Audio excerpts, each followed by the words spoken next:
was a junior all my life, and people. There was a time when I was a senior, and I had always had this anger, and there was this little boy in the class, and I was like, I would do to him what everybody did to me.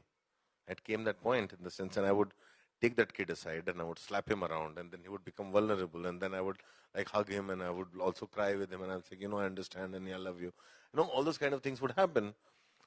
But unlike me, when this kid was so confused with what I was doing to him, in 1 or 2 months, he wrote a letter to his parents. His parents came all the way to school, and they stood outside my house and saying, "Where's that guy? And what do you do to my son?" and things. And they stood up for him, and they fought. And I was ashamed of myself. I was so ashamed.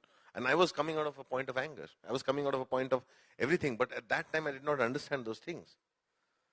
And and I was pulled up in front of the principal and said, "What do you mean?" I said, "No, I love the boy." And I says, "I know, I understand your love, the kind of love that you probably do in a hidden room or something like that." And I did not know what to say or what to look. For me, it was something that was natural at that time. At that age, nobody was ready to explain things to me. I grew up with it. So it's like I was going through it and thought, maybe now I have come to the point where I can do this to other people. Right? And nobody would talk to me about it. And at that point, I realized that those parents would abuse. No one, but abuse is a word probably I had learned much later. And this is, I did not know it was abuse. I just did not like it.